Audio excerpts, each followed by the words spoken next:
നമസ്കാരം. പാർലമെന്റിൽ ബി.ജെ.പിക്കെതിരെ അതിരൂക്ഷമായ വിമർശനം ഉന്നയിച്ച് പ്രതിപക്ഷ നേതാവ് രാഹുൽ ഗാന്ധി ഇന്നൊരു പ്രസംഗം നടത്തി. ഇതാണ് ഇപ്പോൾ രാജ്യശ്രദ്ധ നേടുന്നത്. ഇന്നും ബി.ജെ.പിയുടെ നിയമസംഹിത മനുസ്മൃതിയാണ്, ഭരണഘടനയല്ല.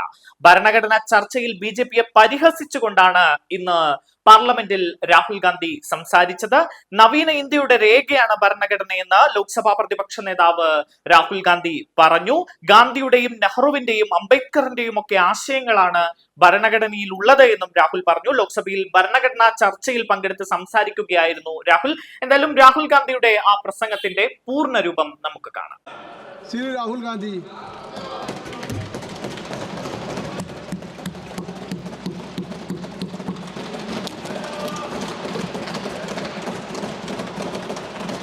Thank you, Speaker Sir, for letting me speak today on the Constitution.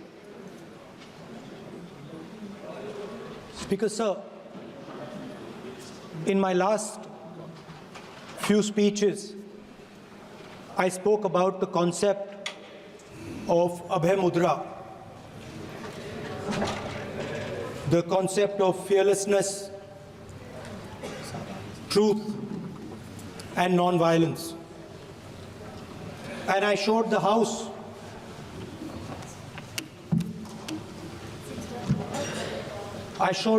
images of our different religions displaying this Abhay Mudra.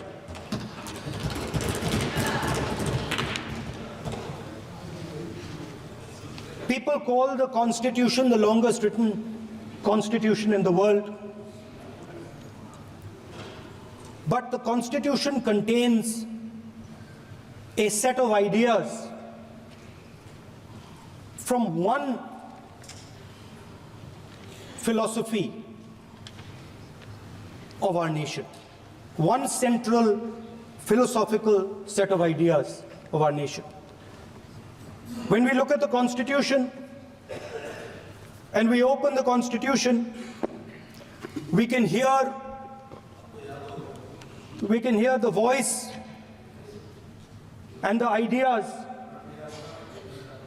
of Ambedkar, of Mahatma Gandhi, of Jawaharlal Nehru. But where did those ideas come from? Those ideas came from an old, profound tradition in this country. Those ideas came from Shiva, from Guru Nanak, from Basavana, from Buddha, from Mahavir, from Kabir, from a list of people.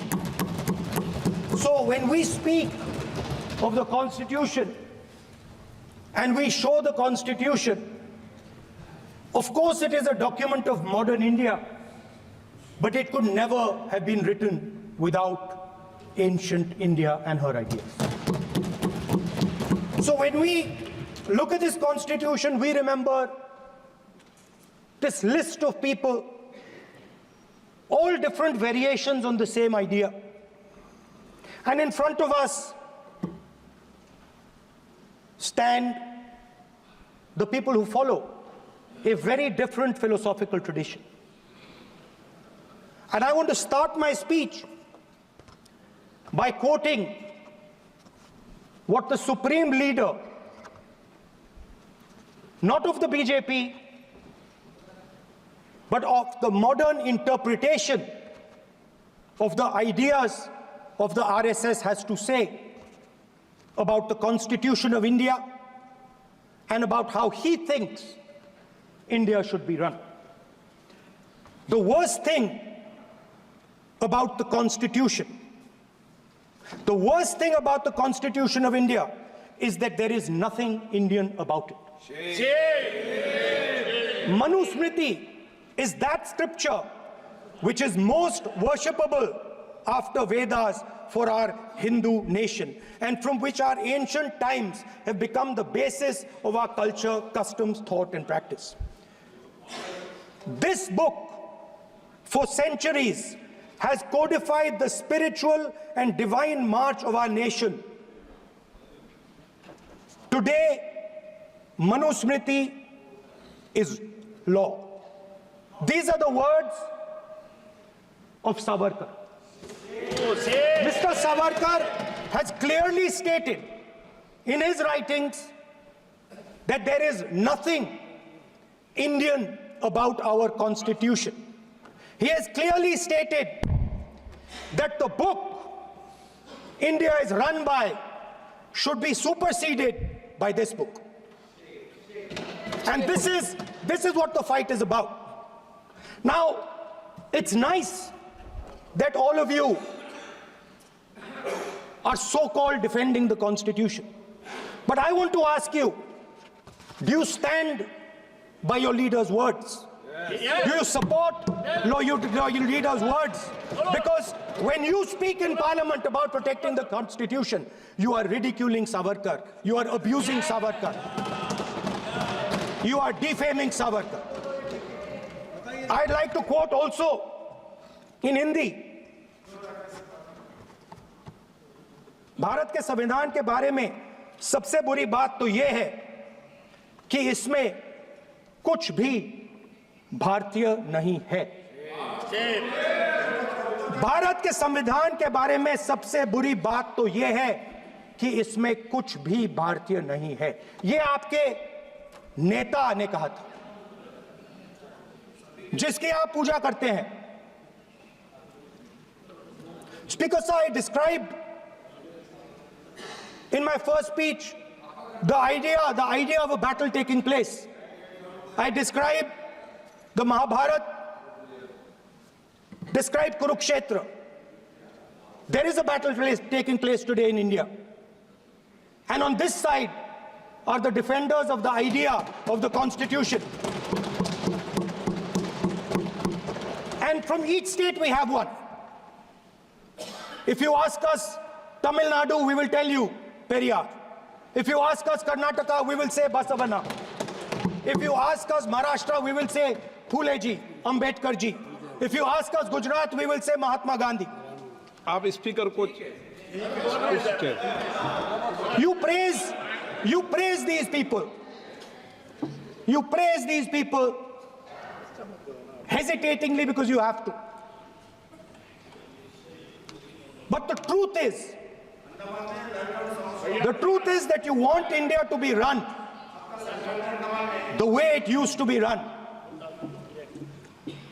जैसे हिंदुस्तान पहले चलाया जाता था, वैसे ही आप हिंदुस्तान को चलाना चाहते हो। मैं बता रहा हूं, आ रहा हूं। पेशेंस रखिए थोड़ी, इतना एक्साइटमेंट नहीं होना चाहिए। स्पीकर सर, जब मैं छोटा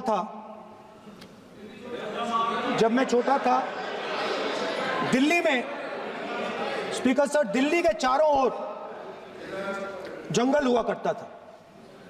जो आज यहां रहते हैं उनको ताजुब होगा कि एम्स के बिल्कुल बगल में जंगल शुरू होता था। जहां रेलवे म्यूजियम है वहां पे जंगल शुरू होता था।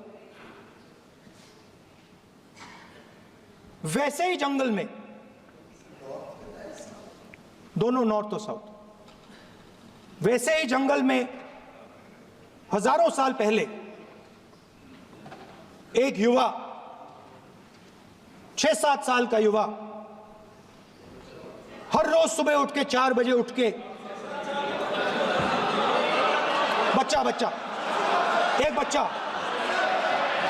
एक बच्चा, वाह बहुत बढ़िया, एक बच्चा 4 बजे उठ के तपस्या करता था। हर रोज सुबह तपस्या, हाँ, हर रोज सुबह वो धनुष उठाकर तीर कमान चलाता था और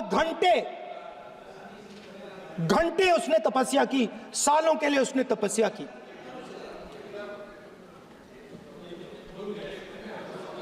पास लोगों को पता लगने लगा कि लड़का है। यही तो आप नहीं समझ सकते हो, यही तो प्रॉब्लम है। धनुष में तपस्या है, मनरेगा के काम करने में तपस्या है। तपस्या का मतलब शरीर में गर्मी पैदा करना, समझिए। हाँ, तब का ये मतलब है, तपस्या का ये मतलब है।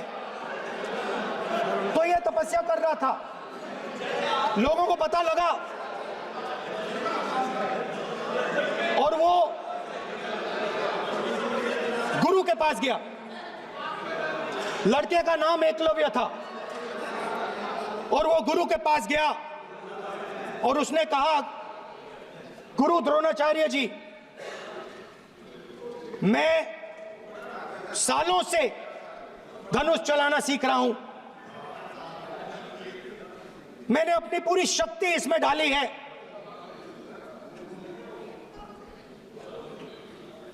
आप मेरी मदद कीजिए, आप मेरे गुरु बनिए। द्रोणाचार्य जी ने एकलव्य को कहा कि आप ऊंची जात के नहीं हो, आप ऊंची जात के नहीं हो, आप द्विजा नहीं हो, मैं आपका गुरु नहीं बनूंगा, यहां से तुम चले जाओ। और एकलव्य चला गया। फिर से एकलव्य ने तपस्या शुरू की, फिर से तपस्या शुरू की। कुछ साल बाद द्रोणाचार्य जी और पांडव उसी जंगल से निकले। एक कुत्ता भौंक रहा था, कहानी आपने सुनी है, सुना देता हूं। कुत्ता भौंक रहा था, अचानक कुत्ते की आवाज शांत हो गई। द्रोणाचार्य जी और पांडव पास गए और उन्होंने देखा कि तीरों के जाल में कुत्ता फंसा हुआ था। मुंह में तीर था एक, हाँ, मगर कुत्ता तीरों के जाल में फंसा था, एक तीर मुंह में थी, शांत था कुत्ता, मगर कुत्ते को चोट नहीं लगी। एकलव्य ने अहिंसा के साथ कुत्ते को शांत किया था। द्रोणाचार्य जी आते हैं और एकदम पूछते हैं, तुम्हें यह किसने सिखाया? एकलव्य जवाब देता है, द्रोणाचार्य जी, ये मैं सीखा हूं, मैंने तपस्या की है, घंटों मैंने प्रैक्टिस की है।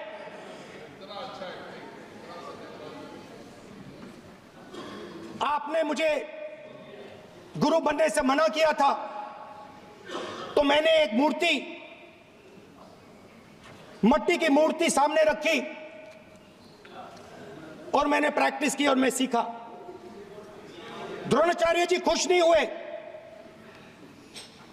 द्रोणाचार्य जी ने एकदम कहा,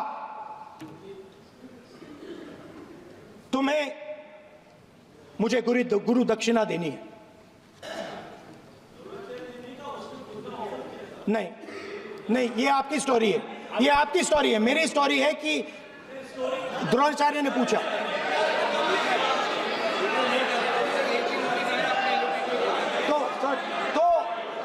तो द्रोणाचार्य जी ने, Sir, the PM will not speak. You have to understand. If you are not giving order, Prime Minister has to speak. That you have to understand. If you are not giving protection, if you are not giving protection to LOP, then Prime Minister has to speak here. I will tell you. We will be very clear. ठीक है sir. माननीय सदस्य, आपको मैंने कई बार कहा, आप धमकी शब्दों में मत बोला करिए। एक मिनट जाती। द्रोणाचार्य जी संसदीय ने, कार्य मंत्री बोले, कितना डिस्टर्बेंस कर रहे थे। द्रोणाचार्य जी ने कहा कि मुझे आप गुरु दक्षिणा दीजिए। मेरी स्पीच ले ली आपने। तो द्रोणाचार्य जी ने उनसे कहा कि गुरु दक्षिणा के लिए मुझे तुम्हारा हुनर, तुम्हारा भविष्य, तुम्हारा अंगूठा चाहिए। और एकलव्य ने अंगूठा काट के द्रोणाचार्य को दे दिया।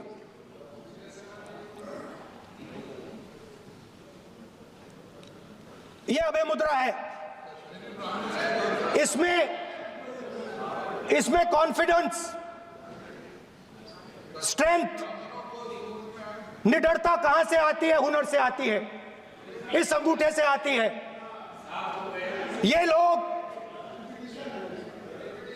इसके खिलाफ हैं। जैसे द्रोणाचार्य जी ने एकलव्य का अंगूठा काटा, वैसे ही आप पूरे देश का अंगूठा काटने में लगे हुए हो।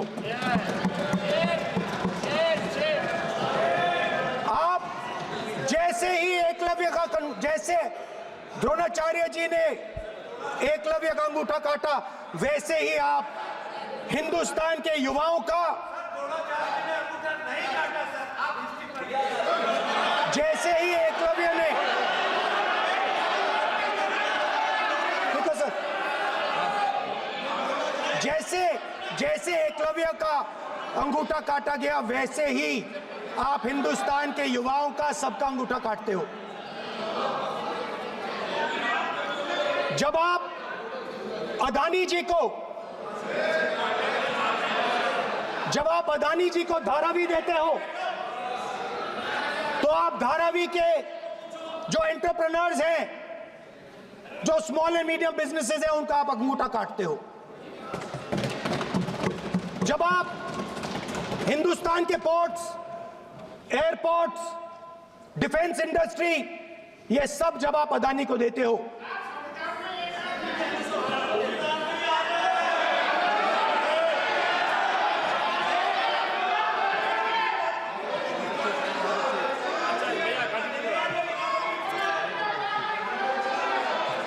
हिंदुस्तान के सारे जो फेयर प्ले बिजनेसेस हैं,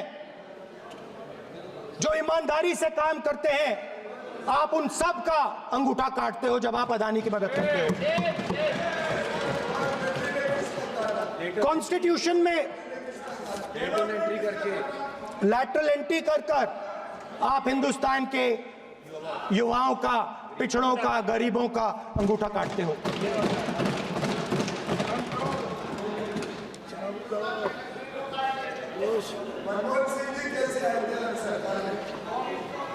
सर, स्पीकर सर, जैसे एकलव्य ने प्रैक्टिस की थी, वैसे ही हिंदुस्तान के युवा सुबह उठकर 4 बजे उठकर अलग अलग एग्जाम्स की तैयारी करते हैं। आपने देखा होगा,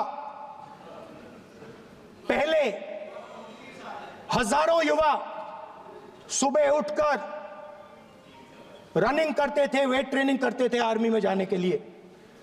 जब आपने अग्निवीर लागू किया, तो आपने उन युवाओं की उंगली काटी। जब आप पेपर लीक कराते हो, 70 बार आपने पेपर लीक करवाया है, तब आप हिंदुस्तान के युवाओं के का अंगूठा काटते हो।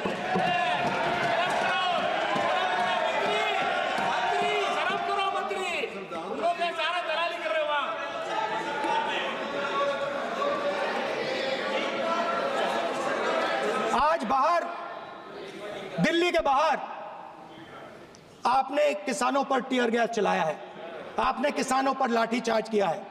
किसान आपसे एमएसपी मांगते हैं, सही दाम मांगते हैं, मगर आप अदानी को फायदा पहुंचाते हो, अंबानी को फायदा पहुंचाते हो और किसान का अंगूठा काटने का काम करते हो। देखिए, हम कहते हैं अभय मुद्रा, हम कहते हैं डरो मत, आप कहते हो हम आपका अंगूठा काट देंगे। ये फर्क है। एक तरफ कौन सर बोले, मेरे कहना है कि हम एक मिनट प्लीज बैठिए, आप बैठिए, प्लीज बैठिए, आप बैठिए। आज हम भारत के संविधान की 75 वर्ष की गौरवशाली यात्रा पर कर रहे हैं, और कर भाई ये चर्चा हुई थी कि हम संविधान की चर्चा करते समय उसकी उच्च कोटि की ये अपेक्षा है। आप स्पीकर सर, आप राष्ट्रपति भाषण नहीं है। कॉन्स्टिट्यूशन में कहीं नहीं लिखा है कि मोनोपोली होनी चाहिए। कॉन्स्टिट्यूशन में कहीं नहीं लिखा है कि पेपर लीक होना चाहिए। कॉन्स्टिट्यूशन में कहीं नहीं लिखा है कि अग्निवीर होना चाहिए। कॉन्स्टिट्यूशन में ये सब नहीं लिखा है, इसलिए मैं यहाँ रेस कर रहा हूँ। कॉन्स्टिट्यूशन में नहीं लिखा है कि हिंदुस्तान के युवाओं का अंगूठा काटना चाहिए, उनका जो हुनर है उनसे छीना जाना चाहिए।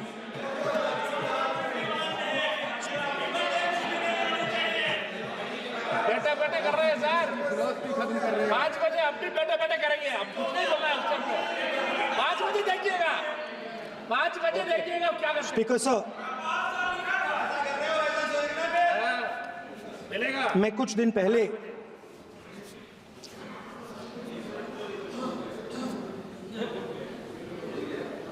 पहले मैं हाथरस गया।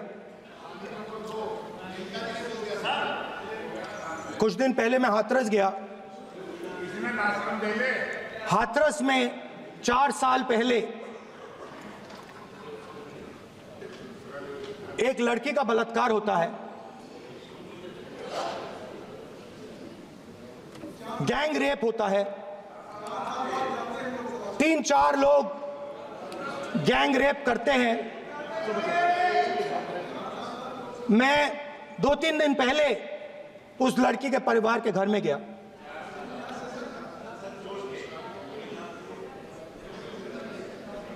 जिन्होंने गैंग रेप किया वो बाहर घूम रहे हैं और लड़की का परिवार अपने घर में बंद है।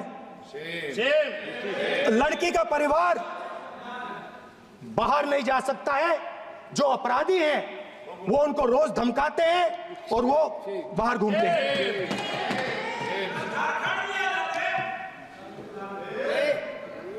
परिवार ने मुझे बताया कि बेटी का जो अंतिम संस्कार था वो भी नहीं करने दिया और चीफ मिनिस्टर ने इसके बारे में खुलकर मीडिया में झूठ बोला है। ये कॉन्स्टिट्यूशन में कहां लिखा है? ये कॉन्स्टिट्यूशन में कहां लिखा है कि जो बलात्कार करते हैं वो बाहर रहे और जिसका रेप हुआ है, जिसके परिवार, उस परिवार को बंद कर दिया जाए? कहां लिखा है कॉन्स्टिट्यूशन में? ये आपकी किताब में लिखा हुआ है, मनुस्मृति में लिखा है, मगर कॉन्स्टिट्यूशन में नहीं लिखा। और अगर आप कहते हो कि यूपी में आपका राज है और वहां पे कॉन्स्टिट्यूशन नहीं लागू होता है, वहां पे मनुस्मृति लागू हो रही है।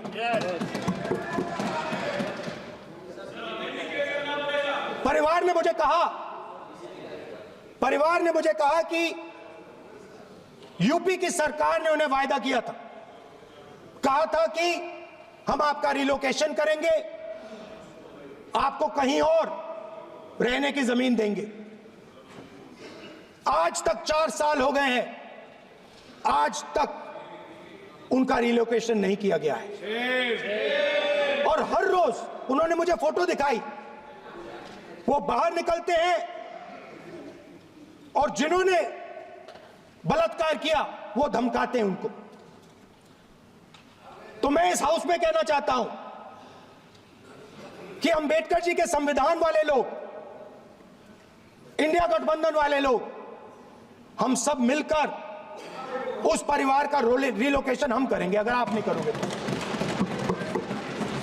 और हिंदुस्तान के हर गरीब व्यक्ति को हम ये कहना चाहते हैं, आपकी रक्षा कॉन्स्टिट्यूशन करता है और ये बीजेपी के लोग कॉन्स्टिट्यूशन पर 24 घंटा आक्रमण करते रहते हैं। कॉन्स्टिट्यूशन में लिखा है prohibition of discrimination on grounds of religion, race, caste, sex और place of birth. The state shall not discriminate against any citizen on grounds only of religion, race, caste, sex, place of birth or any of them. Some days back, youngsters from Sambal came to see me. Innocent people, they had done nothing. They were just, वो बस पास में थे, 5 लोगों को गोली मार के हत्या कर दी। ये कहां लिखा है कॉन्स्टिट्यूशन में? ये कहां लिखा है? कॉन्स्टिट्यूशन में तो लिखा है prohibition of discrimination of grounds of religion. और जहां भी आप जाते हो, एक धर्म को दूसरे धर्म से लड़ाते हो, नफरत फैलाते हो। कहां लिखा है कॉन्स्टिट्यूशन में? कहां लिखा है कॉन्स्टिट्यूशन में कि एक धर्म को दूसरे धर्म से लड़ाना है? कहां लिखा है कॉन्स्टिट्यूशन में कि दलित परिवार को बंद करके अंदर रखना है और उनके अपराधियों को बाहर घूमने देना है? कौन से कॉन्स्टिट्यूशन में लिखा है? मुझे दिखाइए।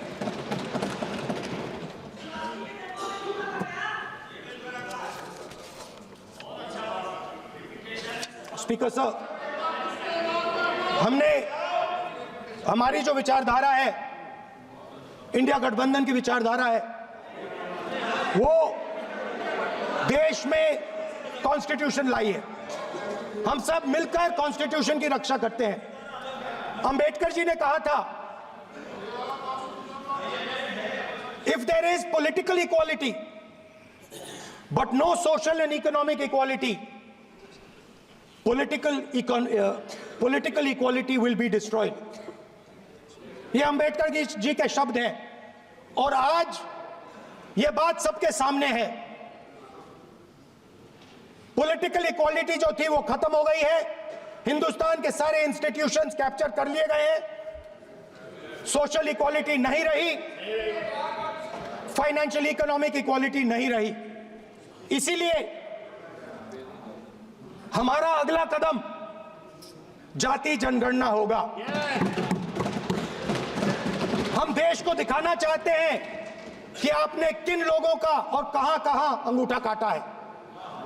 हम दलितों को, आदिवासियों को, पिछड़ों को, किसानों को, मजदूरों को दिखाना चाहते हैं कि आपने किस किस का अंगूठा काटा है। इसलिए जो मैंने वायदा किया था, इसी हाउस में यहां हम कास्ट सेंसस लागू करेंगे और उसके बाद हिंदुस्तान में एक नए तरीके का विकास होगा, एक नई तरीके की राजनीति होगी। जो मैंने पहले कहा था, जो आपको अच्छा नहीं लगता है, 50% रिजर्वेशन, उस दीवार को हम यहां तोड़ेंगे। 50% रिजर्वेशन की दीवार और जाति जनगणना हम यहां करा के दिखाएंगे। आपको जो कहना है कर लो, कह लो। स्पीकर सर, बहुत बहुत धन्यवाद। अध्यक्ष जी, सर, क्योंकि एक मिनट में बुलाता हूं।